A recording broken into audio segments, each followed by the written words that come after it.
जियो के साथ जो सफ़र था वो 12 साल का सफ़र रहा। मैं छोड़ना हरगिज़ नहीं चाहती थी, लेकिन फिर कुछ ऐसे आज मैं जो कुछ हूँ उसके अंदर जियो का बहुत बड़ा हाथ है। मेरा नाम नाजिया अशर है और पिछले 20 सालों से मेन स्ट्रीम मीडिया में और मीडिया डेवलपमेंट सेक्टर में काम कर रही हूँ। अपॉर्चुनिटीज़ बहुत कम थी, लेकिन पैशन था कि काम तो करना है, और क्या करना है ये नहीं पता था। प्रैक्टिकल जब न्यूज़ रूम में आए तो दुनिया ही बदल गई, और वहाँ पर जिस तरह के चैलेंजेस हमने फेस किए उससे बहुत लर्निंग हुई। 15 साल स्क्रीन पर रही हूँ और उसके बाद फिर डिसाइड किया कि मीडिया डेवलपमेंट सेक्टर को ज्वाइन किया जाए। यहाँ पर वो सब कुछ जो मैं अपने न्यूज़ रूम्स के अंदर सीखती रही हूँ और जिन चैलेंजेस का मैंने सामना किया है उनका सलूशन निकालने के लिए कोई ऐसा फोरम तरतीब दिया जाए कि जहाँ पर लर्निंग इन्वायरमेंट हो। फिर मैंने सोचा कि अपनी एक ऑर्गेनाइजेशन ऐसी डेवलप की जाए कि जिसके अंदर अपने विजन पे चलते हुए कुछ टारगेट सेट करूं और उनको अचीव करूं। अब हमारे पास रिसोर्सेज हैं, डिजिटल प्लेटफॉर्म्स हैं, इंफॉर्मेशन बहुत ज़्यादा है और फास्ट पेस्ड इंफॉर्मेशन है। उस इंफॉर्मेशन को हमने अब फिल्टर करना है, उसको फैक्ट चेक करना है, फिर उसके बाद उस कंटेंट को रिफ़ाइन करके अपने ऑडियंस तक पहुंचाना है।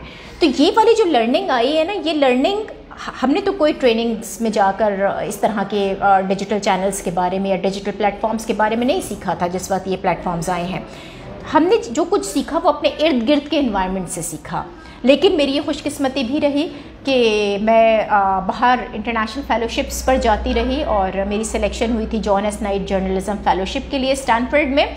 वो मेरा लाइफ चेंजिंग एक्सपीरियंस है, क्योंकि 20 जर्नलिस्ट पूरी दुनिया से सेलेक्ट हुए, वो एक जगह पर मौजूद हैं और वो अपने अपने प्रोजेक्ट्स पे तो काम कर रहे हैं लेकिन साथ में बैठ रहे हैं, डिज़ाइन थिंकिंग हो रही है।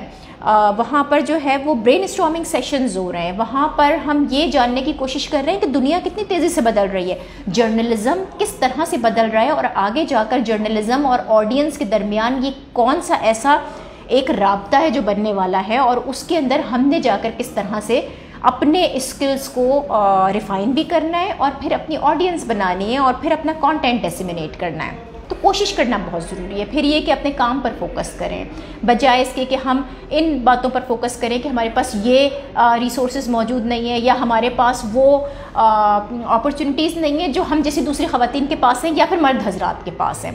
तो अगर हम इन तमाम प्रॉब्लम्स से निकल कर अपना फोकस जो है वो अपने काम पर करें, अपने करियर ग्रोथ पर करें, अपनी जो एक सेल्फ ग्रोथ हो रही होती है उस पर करें, तो आगे बढ़ने में आसानी होती है। मैंने स्टार्ट किया था पीटीवी से, जहाँ पर मैं एज एन ये समझ लें कि बिल्कुल एक स्टूडेंट लेवल के ऊपर मैं गई थी और मैंने इंटर्न के तौर पर कुछ वॉइस ओवर्स किए थे। लेकिन वहाँ से मुझे रास्ता ये मिला था कि उस वक्त जियो न्यूज़ मार्केट में आने वाला था और मुझे उस चैनल का पता चला। मैं वहाँ पर गई, इंटरव्यू दिया, सेलेक्ट भी हो गई और फिर वो जियो के साथ जो सफ़र था वो 12 साल का सफ़र रहा। मैं छोड़ना हरगिज़ नहीं चाहती थी, लेकिन फिर कुछ ऐसे मेरी अपनी सेल्फ ग्रोथ से रिलेटेड कुछ मेरे प्लान्स थे जिसकी वजह से मुझे जियो को छोड़ना पड़ा। लेकिन आज मैं जो कुछ हूँ उसके अंदर जियो का बहुत बड़ा हाथ है। उसके बाद फिर मैंने GNN ज्वाइन किया था, news morning show. Morning show join करने का मकसद ये था कि मुझे थोड़ा वक्त भी मिल सके, तो मैं चाहती थी कि मैं GNMI को भी इस्टेब्लिश करूँ और साथ साथ अपना न्यूज़ मीडिया में भी काम करती रहूँ। उसके बाद फिर GNMI इतना इस्टेब्लिश हो चुका था और यहाँ पर इतने सारे प्रोग्राम्स स्टार्ट हो गए थे कि उसके बाद से मुझे फुर्सत नहीं मिली यहाँ से निकलने की। तो मैंने यहीं पर ही एक डिजिटल न्यूज़ चैनल बना लिया है जिसको मैं हेड भी कर रही होती हूँ। जो हमारे पास जर्नलिस्ट आ रहे होते हैं उनकी मेंटोरिंग कर रहे होते हैं, उनकी कैपेसिटी बिल्डिंग कर रही होती हूँ।